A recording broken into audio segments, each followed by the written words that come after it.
So when you're playing an accent, we want to use the arm rather than the wrist. Relevant to Moeller strokes, when we play an accent, we want to use the arm rather than the wrist. If you try and use the wrist, you can develop strong wrists, and you can accent with a wrist, but it's just the wrong tool for the job. The arm is just so much stronger. So we're playing a roll, arm, arm.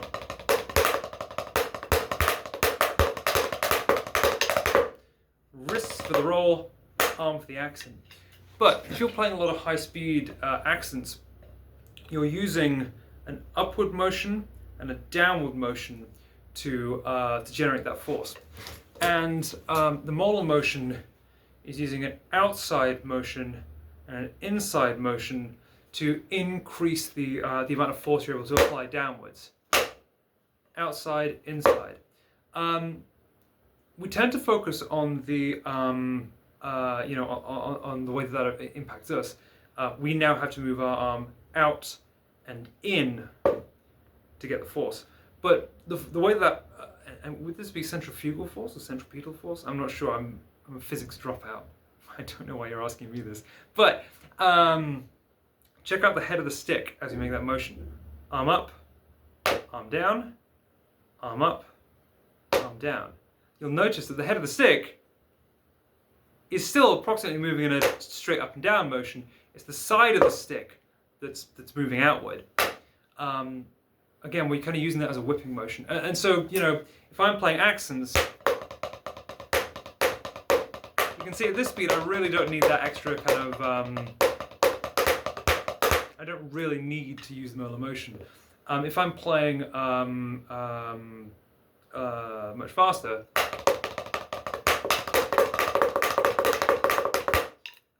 there's a little bit more there. Because I'm moving quite quickly, I don't know how visible that is. I'm not really moving out here, which is the way I would practice it. I spent a summer playing this.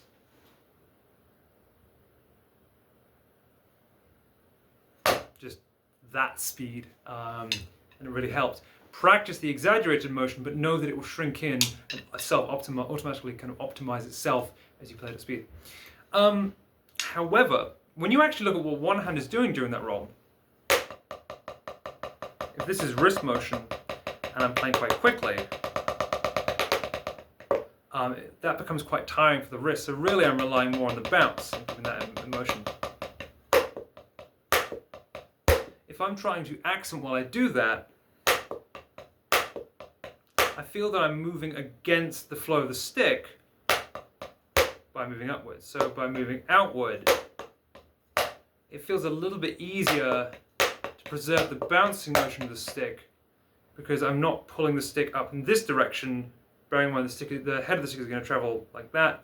Instead, I can move the arm outward while preserving that up and down motion of the head of the stick. And again, we think about this in the context of a single-handed roll. Accents in twos. I'm not sure if you can see that small amount of outside motion there.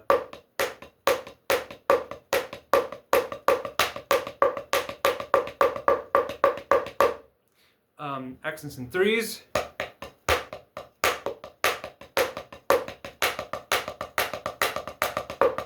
Accents in fours.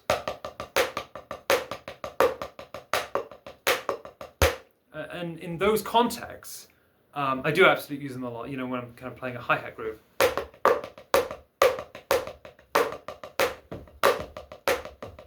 And I like the Virgil thing where, he kind of starts outlining the wrong side of the beat.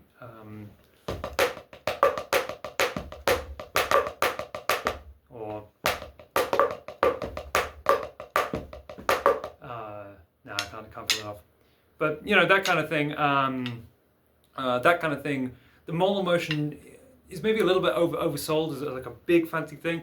It's a tiny little detail that you'll find kind of appears in your playing as an optimization of an up-down accent versus using that kind of slightly outside motion for centripetal force. Centrifugal force. I'm not sure. I'm going to have to look this one up. Thank you for highlighting this gap in my knowledge. You'll see the same thing applied if you play a lot of kick stuff. Don't know how easy my feet are to see, but up and down motion gives you the stroke, But if you're playing a lot of death metal, you'll see people doing this, swiveling their feet, because they're using the rotational inertia of the stroke to generate more power, or to generate the same amount of power using less personal exertion. It's kind of leveraging the mechanics of the body against itself. So I guess that's kind of what I was trying to get at. I don't know if that's useful. All emotion.